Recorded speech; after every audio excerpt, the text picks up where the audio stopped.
Before we get started on this Let's Play proper, I just want to tell you guys about the system that I will be using in order to identify each area on the Great Sea. Since, well, if you say east of Outset Island, for example, there are several islands to which this could be referring to. So what I'm going to do in order to be a little bit more precise and give you a better idea of where everything is that I'm going to be using a system sort of similar to Battleship, where each row is going to be identified by a letter and each column is going to be identified by a number. So for example, Windfall Island would be located on square B4, the Forest Haven would be located on square F6, and so on and so forth. Now for those who aren't familiar with the game, who have never played it, the way the game world is arranged is that it's arranged in a 7x7 grid with one island per square. Now I'm not going to go over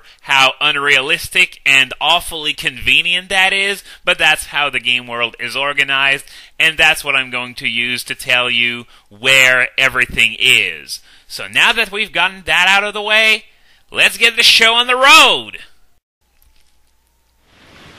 Welcome to my 17th Let's Play, The Legend of Zelda, The Wind Waker. So, let's not waste any time, let's get started. Okay, we're gonna go with File 1 for this, and I'm gonna go with Link as my name, and whoa, this controller is a bit more sensitive than the GameCube controller. I guess I'm gonna have to be extra careful when playing this LP, sort of like what I did in Ocarina of Time, I guess. So before we get started, we get a quick little recap of what happened last game, which would be Ocarina of Time, for those of you who are not versed into the Zelda games. This is, as you might expect, a direct sequel to Ocarina of Time, and the game is going to explain to us now what happened in Ocarina of Time, and what happened afterwards, and why there's a whole lot of water everywhere! So, yeah, this is now confirmed canon. This is a direct sequel to Ocarina of Time, the adult Link timeline, where Zelda sends Link back in time to relive his childhood at the end. So there's no more Hero of Time to take care of Ganondorf when he inevitably returns. Sorry about that, because he did promise at the end of Ocarina of Time that he would come back. And, as we're going to see, come back he did. By the way, this little intro is the only time in the entire game where the classic Zelda theme plays. It's surprisingly underused in at least the console installments. There was Zelda 1, there was Link to the Past, and there was Majora's Mask that used this theme for more than, 15 seconds. Well, I'm joking when I say 15 seconds. Don't correct me in the comments. I know this is an exaggeration. But yeah, as I was saying, things changed ever since the last time I LP'd a Zelda game. Now, thanks to the Hyrule Historia art book, we now have a confirmed canon storyline for the Zelda series. So, right now we're dealing, as I said before, with the adult timeline, where there's no more Link to rescue Hyrule from Ganondorf. So, basically, Zelda, mighty bearer of the Triforce of Wisdom, of all things, essentially screwed over Hyrule by allowing Link to live his childhood. She should have said, no, we're gonna need you again. Ganondorf is gonna come back. But, yeah, basically what happened was that since Ganondorf was, just about to win, they had to, the people had to appeal to the gods, and the gods basically picked random people. I don't know what their criteria were, but yeah, they asked random people to take refuge in the mountaintops, which would become the islands that we're going to visit in this game. But it's been so long since then that the Kingdom of Hyrule is but a distant memory, and none remain who know exactly what happened, what was the story behind it. But yeah, the goddesses, or simply gods, as Wind Waker likes to call them, they just sealed Hyrule and Ganondorf with it under a crap ton of water, and basically this is the explanation for why the world is nothing but a vast ocean with a whole bunch of islands scattered everywhere.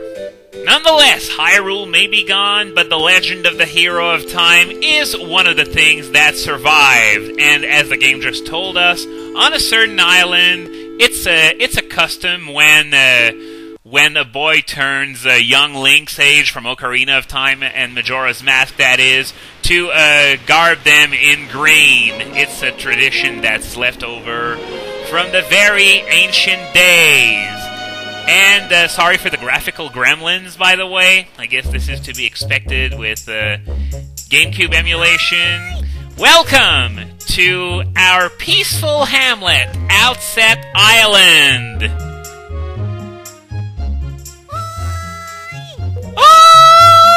Sorry, that was annoying. I'm not gonna do it. Anyway, our story opens with a little girl looking for her big brother, who is, of course, Ganondorf. Nah, just kidding. Of course, it's Link, who starts out the game asleep, as usual. You know, just like in Link to the Past, Ocarina of Time, Skyward Sword, and no doubt a bunch of others. Video game cliche number one, that's for damn sure, and little sister apparently has ninja powers, because suddenly she's gone all the way over there.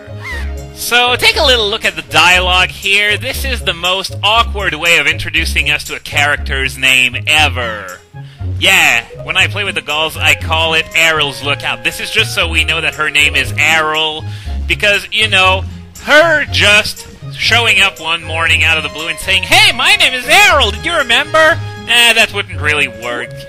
But yeah, Link apparently completely forgot. It's his birthday today! So, Grandma has been waiting for you to come back to the house. She's been waiting for a while now. So, I'm just going to tell you right now, she's going to be waiting for a little while longer, because there are a few things that I'm going to take care of. This isn't a speed run, by any means. By any means, this is going to be a 100% run, and I'm going to show you a few things. First, I'm going to show you around the island a bit. So, yeah, let's get started on that. If you look at the lower right corner of the screen, you can see the amount of money I have right now, which is a big whopping 0. So, no, get down there. I just want to crouch under that. Yeah, I want to do something about that. Get some money to get us started. Because trust me, in this game, money is your best friend.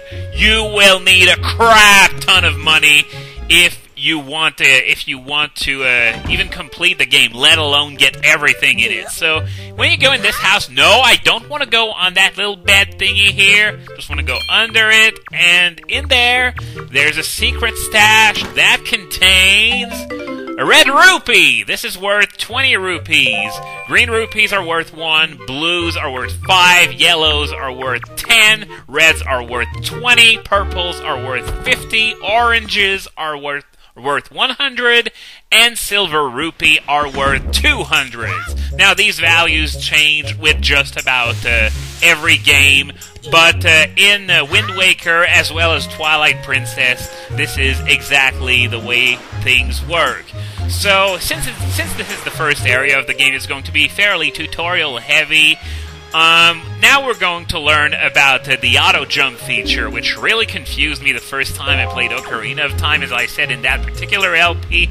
It's just that when you run towards a ledge like that, you just jump automatically. There's no need to press a button or anything of the sort. You just have to line yourself up well enough, and you're going to be able to jump in the direction that you're looking at. So, this guy, we're going to come back to him a bit later, because first, I just want to take care of this guy. As you can see, if I use my L targeting technique, which is used to target friend and foe alike, you can use it to target enemies in order to dispatch them, or you can talk to NPCs that way as well. There are various ways that you can use L targeting, but yeah, just way to go! Way to take the words out of my mouth. This guy's name is called the sturgeon, after the fish of the same name. So we're gonna head over to his house. We're not gonna take a look at everything there is in there, though, because I don't want to. I don't want to leave this island in like 3 months. That would make for a very boring LP. Nonetheless, I'm going to show you his place a little bit. His role in this game is rather limited.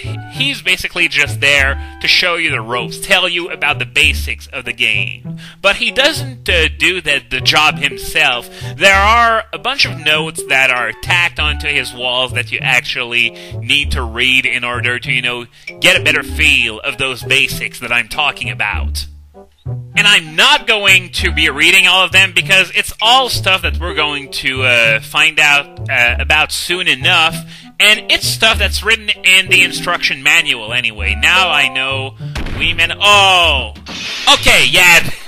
Now we also get introduced, not really introduced, but this guy is going to tell us about his brother, Orca, who lives downstairs. And while, as you can see, Sturgeon is the genius of the family, as you could probably figure out by his enormous cashew-shaped head. Yeah, Orca, who lives downstairs, is a huge sucker for swordplay and physical exercise and stuff like that, and he's about as smart as a brick. But yeah, what I was about to say before Orca so rudely interrupted me is that, yeah, this is the kind of stuff you find in the instruction manual. So, yeah, I know we guys aren't expected to read the instruction manual, so this is why they put that in there. But if you're not your typical male like I am, then you probably don't need to read about that anyway. So now, this guy, he has a creepy obsession with pigs.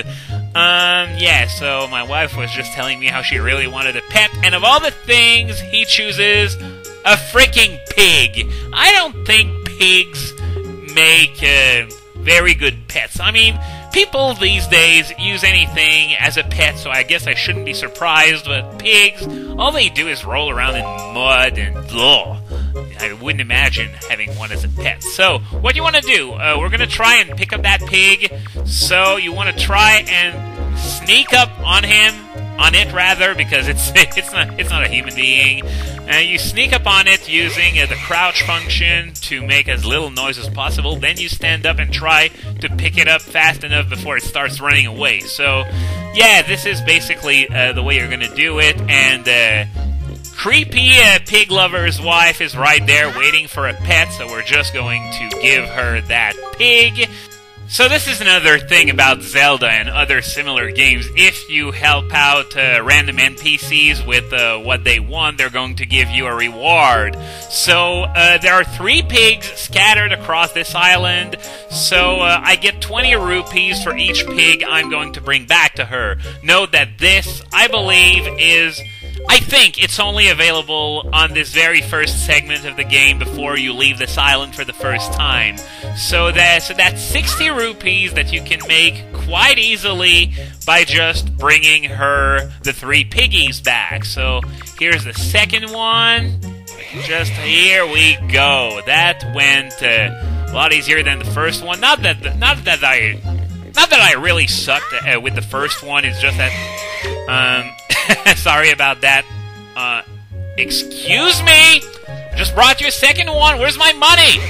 I guess I have to put it on the ground here instead of all the way over there. So, yeah, I figured that much. So, what was I about to say already? Oh, yeah, the fact that what the A button did in Ocarina of Time is now split between 2 buttons, namely A and R. So A is going to do some things, like, for example, remember in Ocarina of Time how I couldn't throw something by just standing there? I had to run a bit and then throw it. Well, now they did something about it in Wind Waker. And here's my favorite NPC in the entire game! Just look at him! He even sniffs the snot right back in. How adorable. But yeah, now you can throw by just standing, by pressing A, and drop the item you're holding by pressing R instead. So it's a vast improvement over the N64 games. The problem is just, getting used to it in the first place.